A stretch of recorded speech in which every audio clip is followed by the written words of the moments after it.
Bustle. Giving a shout out right now to SPR in the streets, my nigga, Spot Low, y'all already know what it is. Schwarzenegger. The American flag, I wanted anybody burns the American flag, go to jail based on freedom of speech, goes to jail. Nip Hustle. Big shout out to SPR, Spotter Low. You know, I'm in the black box, had to come through, tap in, show love one time. Yeah, y'all make sure y'all subscribe. Stay tuned, all that. When it comes to Trump, you got to account for a lot of things. And the most important thing these days, I believe, is the same thing he was on Biden heels about his age and his mental capacity to keep up, function, realize what's going on. He was just in his wits enough to point out Biden's declining mental capacity due to age and not realizing he was right on his heels. So he's already been known for saying things that are just ridiculous, outrageous, off the cuff, bold to say the least. And now it seems like dude is really losing it. As a person at almost a half a century old, thank the creator, cheated, living in America, freedom of speech is the right that I've heard referred to most often throughout my life. It's like almost the most important one everyone always talks about. And Trump is even attacking freedom of speech. And this time it's not a melanated male or female discussing it. It's one of his own. And pointing out a few good points. I got like 4 or 5 minutes into it and stopped it. So let me upload this, man. Now, this is not the typical content. It's not urban. This is totally not urban. It's Eurocentric, but it's based in reality. So get your mind out of what you used to. You ain't even got to look. Just listen. Soak up some game. With no further ado, let's see what the Trumpster has been up to. Apparently, Brian Glenn, the boyfriend of Marjorie Taylor Greene, is now some kind of a policy advisor. He's a special aide and assistant to the President of the United States. Not really. But the morphine of his role as a member of the press is being kind of muddled. He said morphine. I thought he said morphine. I was like, damn. Yesterday in the Oval Office, Donald Trump held a little press conference after signing whatever nonsense he's signing. And he throws it to the press to ask questions. And Brian Glenn, apparently, is a member of the press. I guess the bar is pretty low these days for constitutional protection under the First Amendment for the free and fair press. But Brian Glenn launches into this weird thing about trans-Tifa flags. Apparently, they don't understand that Antifa is anti-fascist. So trans-Tifa doesn't even make any sense, Brian. Wouldn't expect you to make sense, dipshit. But there's a concerted effort right now to squelch the free speech, to trample upon the free speech, to target the free speech of Americans all across the country who aren't sufficiently mournful of their martyr, Charlie Kirk, the racist Christian nationalist bigot. When a white man call a white man a bigot, you might want to pay attention. You know, they canceled the Jimmy Kimmel show. That is crazy. America late night television is built on satire. And they are this sensitive. They some pussies. Oh, mama. A detestable and reprehensible character in American history. He will be remembered as that. We won't forget the many quotes of Charlie Kirk about wanting to dismantle civil rights and that the Civil Rights Act was a mistake and that Martin Luther King Jr. was a horrible, awful person. And that black women don't have the cognitive brain processing power to have achieved anything on their own. They have to steal their positions from white men who are actually worthy. All of these are just quotes from Charlie Kirk. So if they make you uncomfortable, conservatives, if you think it's attacking Charlie Kirk, just by using his words, that's on you. But in this moment in the Oval Office, Brian Glenn starts rambling about trans flags. Oh, my mama made that same point. Like, nobody even, we not calling Charlie Kirk any derogatory names. All we're doing is reflecting on the many things he said, and they hate us for it. That is crazy.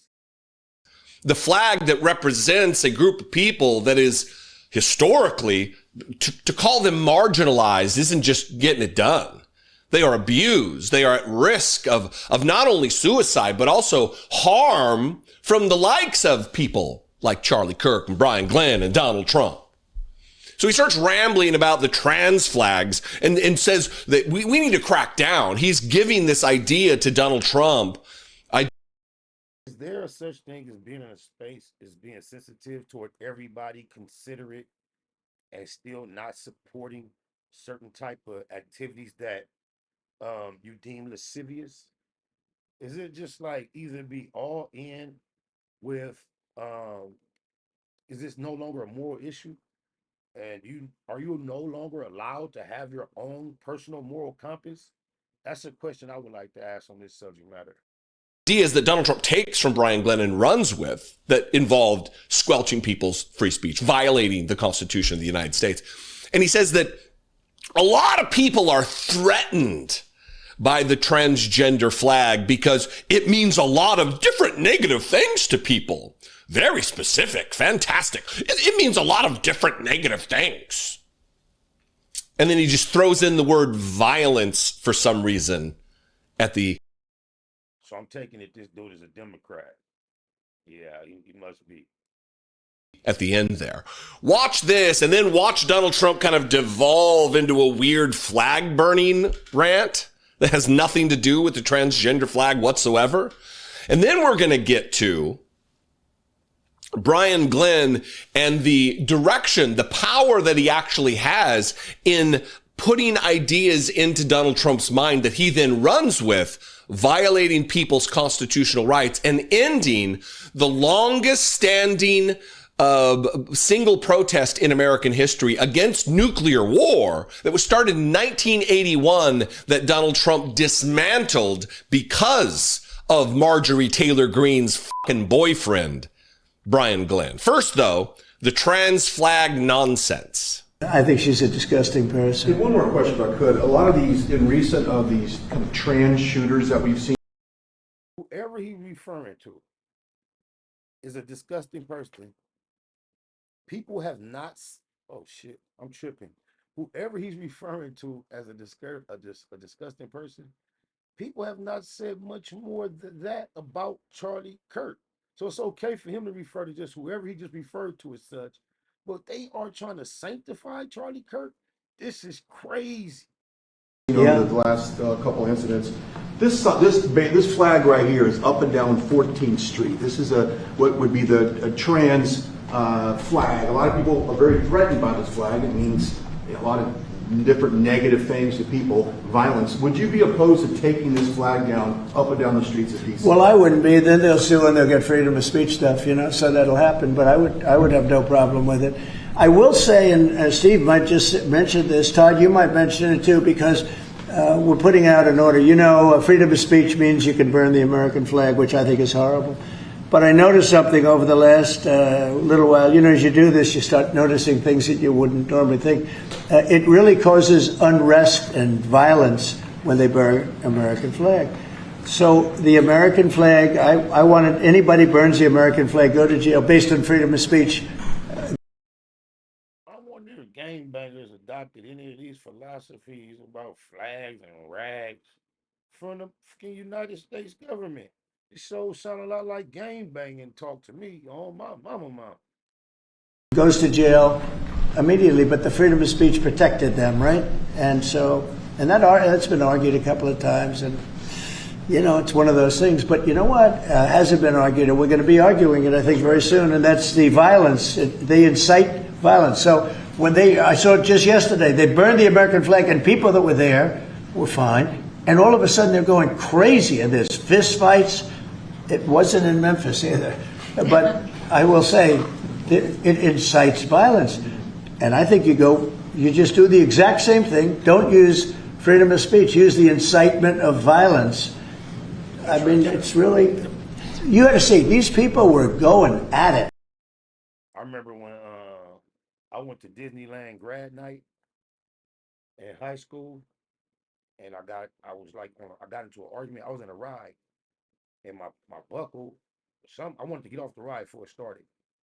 And oh boy, whatever it was, I got into an argument with the dude that was running the ride, and then I cussed at him, and I'm like, man, my buckle thing was locked. He had to push the button over there to let me out. I'm cussing him out, telling him to let me out. He wouldn't let me out. Weird little white boy.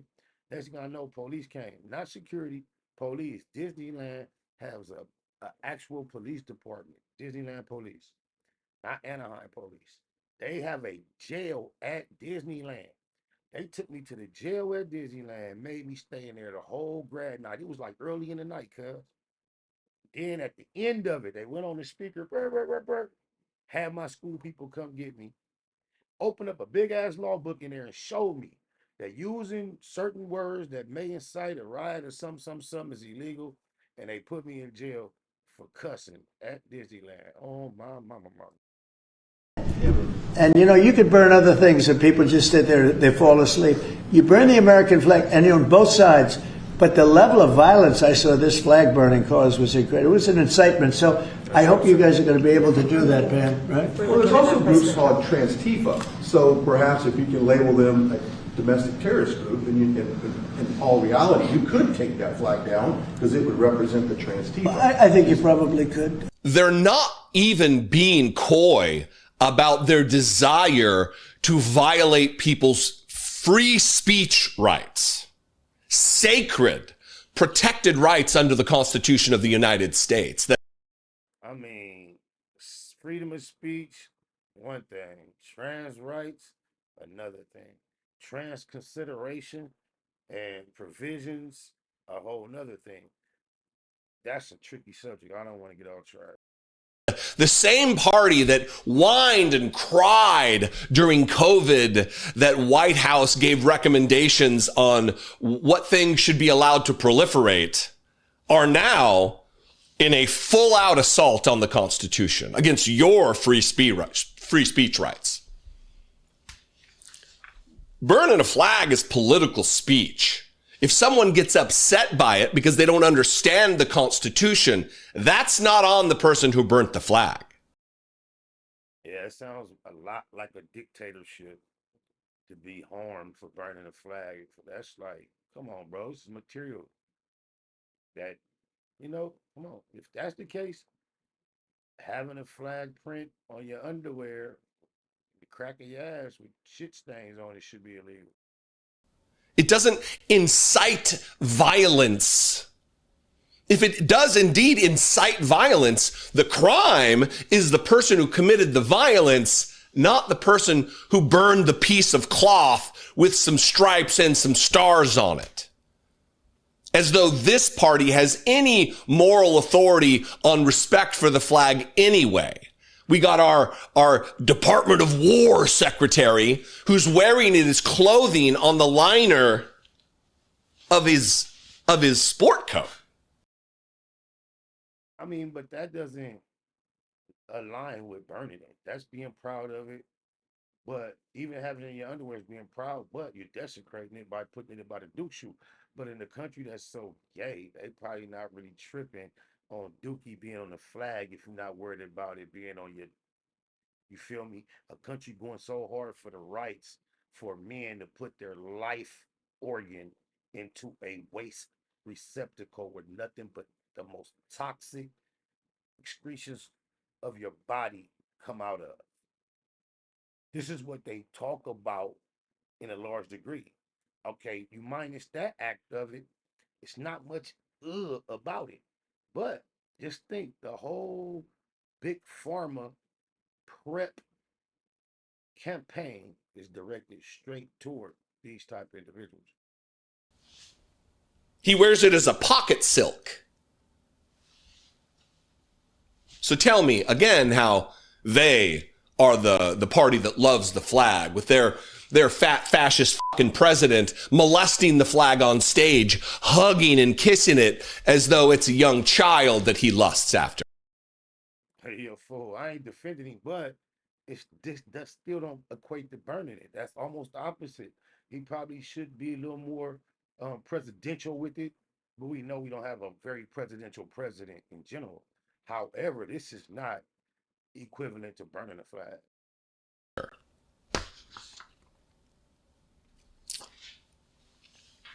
It continued. Brian Glenn gets another shot at asking a question, many shots at asking a question. And before he can even ask his question, Donald Trump says, is the blue tent removed? Is the blue tent, did the idea that you gave me, did we get rid of that for you? And then we'll talk about exactly what this exchange is about afterward. First of all, you've got to. Did they take down the blue tent? Yes, sir, they did. Thank you very much. I appreciate Last time he that. hit me with a blue tent, and nobody knew what he was talking about. We found out, right? Found out, right. It was gone the next day, and they had a lot of. Oh. That was not so easy. They had, that's a violent, radical left group. Okay, go I ahead. got peppered with a lot of comments for doing that. They still have their First Amendment right, though. They're still out Yeah, there. well, I'm not. You've got an amazing team behind you. You've done an awesome job for D.C. Did you catch that? Well, they still have their right to free speech. Well, I'm not so sure about that, says Donald Trump. You're not so sure about the First Amendment of the Constitution, that Congress shall make no law respecting an establishment of religion, or the abridgment of our freedom of speech? You're not so sure about it? Did you not, Donald Trump? Raise your right hand twice? What's it matter? An oath doesn't matter to Donald Trump. A solemn vow, an affirmation doesn't matter. He's a liar. This is what they're talking about. There's been a decades plural long vigil outside the White House that has to be manned 24/7 in order to be deemed a protest. They can't just leave the tent and leave it and go home. Otherwise, National Park Service, the Secret Service, can remove it. And so for 24 hours a day, 7 days a week, since 1981, a vigil against nuclear war seems a pretty noble cause, right? Has stood outside the White House until Brian Glenn started whining about it, that it was an eyesore and a security risk for the White House. Hadn't been a risk since 1981 in my childhood. But apparently this new regime, this new fascist totalitarian nonsense is taking root, and the White House policy advisor, Brian Glenn, saw fit to have it removed. And Donald Trump, he does what he's told, I guess. This is from the USA Today. Trump ordered a peace vigil tent near the White House removed. A decades-long peace vigil near the White House was dismantled at President Donald Trump's direction in recent days. Trump hadn't been aware of the vigil until Real America's Voice correspondent Brian Glenn told him about it in an Oval Office exchange on September 5th. Officials partially dismantled the vigil on September 7th, the Washington Post reported. USA Today, reached out to the White House and the U.S. Park Police for comment. Trump later bragged about the action, calling it a tough one. It's been there for many years, Trump said on September 8th. We took it down. It came down very quickly. When he says it's a tough one, he doesn't mean it was a tough decision on whether to allow it to remain. He means it was a tough action. Big, bold man violating people's constitutional rights. Liberals' constitutional rights. They're not targeting conservatives.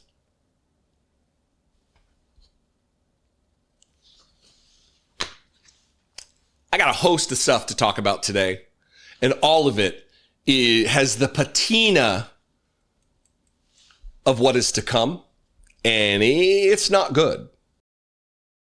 Notice how, even if it's not a big word, how they use words, I don't be having no idea what it means. My natural thing, if I was watching this in my leisure time, I would pause it and go look it up. Rewind it, because I don't, it's like patina. But I'm not finna do it right now, but that's what I would normally do. I advise y'all to do the same thing, and just like build your vocabulary. It's very, very useful. It is not good. I am at risk. You are at risk. Anybody who speaks out against this administration, anybody who's not sufficiently sad and mournful about the death of Charlie Kirk is at risk now. This is the America. This is the freedom that we have, the greatest country in the world. We are a failed state. Yesterday was bullshit, but today gonna be a good day. Louisiana 3P, yeah, the 3P. I'm talking about the hood way, like when the Lakers got the 3P, got the 3P. I have to say it was a good day. Hey now, say now, I woke up feeling like it was my birthday. Checks coming in like the first day. I said checks coming in like the first day. Niggas tryna knock me off my pivot, I get ignorant, live it. Give it to you in the worst way, I give it how I live it. Let the church say amen. I was trying to chase a little 2K. I was trying to chase a little 2 bands, water and pineapple juice. Hold the deuce, I'm zeroed in. Shoot the beak off a bird. Toucan Sam, do you know who I am? It's Noonie. They make business, you goofy. See this big old ring, if I mink me. You get loopy, crashing shit, I think I'm Boosie. Debo, but this ain't no movie. This ain't 2B, this ain't no movie. Yesterday was bullshit, but today gonna be a good day. Louisiana 3Ps, yeah, the 3Ps. I'm talking about the hood way, like when the Lakers got the 3P, got the 3P. Have to say it was a good day. Hey now, say now, I woke up feeling like it was my birthday. Checks coming in like the first day. I said checks coming in like the first day. Really though, I read the back of my cereal box. I still keep a dub in my sock. But he mad, you lucky I'm not. I'm about to blow, I'm about to pop. Shout out to the low, he passed me the rock. Hopped off the post, threw it in sport, ooh wee. Pocket stuff like a loose leaf. Pick and roll, we ain't talking about sushi. It's Noonie and the green is for blue cheese. It's Noonie and the green is for blue cheese. I'm about to blow, I'm about to pop. Shout out to the low, he passed me the rock. I'm about to blow, I'm about to pop. Shout out to the low, he passed me the rock. Hey, they told me it was family only, but Craig was my nigga. That was my brother, bro. Hey, when I started my first club in Bakersfield, Craig said, Stacy P, I'ma give you the money. Make sure my name is on the flyer. And we did that. Craig Hunter, hey, bro, I love you. I love you, bro. I don't even want to, like, put you in the grave right now, man. But we gon' do this shit, though, on Eastside! Eastside, Mid-City Crib!